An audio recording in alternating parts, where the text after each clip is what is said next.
किसी भी हुकूमत का असल फरीजा शहरियों की हिफाजत करना और उन्हें अमन और तहफ्फुज का पुख्ता यकीन दिलाना होता है, और यही असल हुक्मरानी का पैमाना होता है। लेकिन तब्दीली के दावेदारों और दूसरों की पगड़ियां उछालने वाली खैबर पख्तूनख्वा सरकार के दौर में होने वाली बदइंतजामी, माली बेज़ाब्तगियों और सिक्योरिटी बहरान पर अगर नजर डाली जाए तो हकाइक पर मबनी एक लंबी फहरिस्त है। सरकारी वसाइल से विफाक पर चढ़ाई करने वाली खैबर पख्तूनख्वा सरकार ने गुज़िश्ता 11 सालों में धोखादही, नाकस इंतजाम और गैर कानूनी अखराजात की मद में कौमी खजाने को 152 अरब 10 करोड़ रुपए का न सिर्फ नुकसान पहुंचाया, बल्कि 84 अरब रुपए तरक्याती अखराजात की गलत दर्जाबंदी की वजह से जाया कर दिए, जो आवाम की फलाह बहबूद पर खर्च हो सकते थे।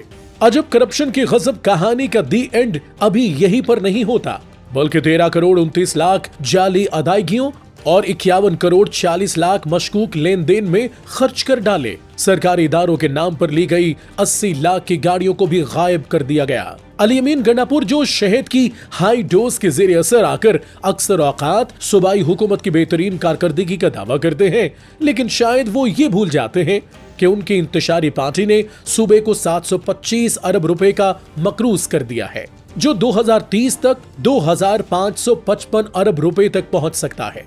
और यही नहीं, बल्कि सालाना सूद की अदायगी 355 अरब रुपए हो गई है, जो तरक्याती बजट के बराबर है। मेरिट की बात करने वालों ने खुद ही मेरिट की धज्जियां उड़ाते हुए करप्शन इल्जामात पर चेयरमैन मेडिकल कमीशन का एहतसाब करने की बजाय उल्टा फिर से उसे ओहदे पर तैनात कर दिया।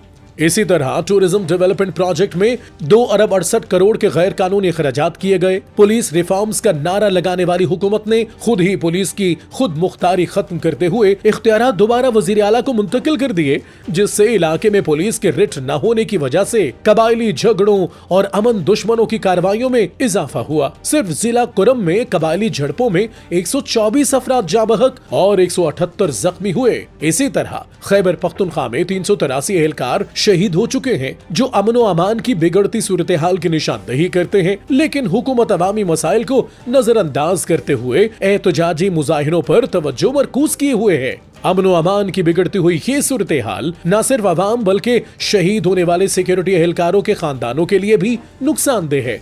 लेकिन पीटीआई अपनी नाकामियों का इल्जाम विफाक़ी हुकूमत और इदारों पर डाल रही है, जो अवाम को गुमराह करने की कोशिश है, और DGISPR भी इसकी निशानदेही कर चुके हैं। अब खैबर पख्तूनख्वा के गयूर लोग सूबाई हुकूमत से डिमांड कर रहे हैं कि अच्छी हुक्मरानी दूसरे सूबों या विफाक़ी हुकूमत के मामलात में मुदाखलत से हासिल नहीं होती, बल्कि अपनी जिम्मेदारियों की आला और मुस्तकिल तकमील से हासिल होती है। एहतजाजी सियासत की बजाय शफाफ एहतसाब करके तमाम करप्शन स्कैंडल्स की आजादाना तहकीकात से ये साबित करना चाहिए कि खैबर पख्तूनख्वा न सिर्फ अपने अवाम के लिए बल्कि पूरी कौम के लिए उम्मीद, कुव्वत और इस्तेहकाम की रोशन मिसाल बनकर उभरे।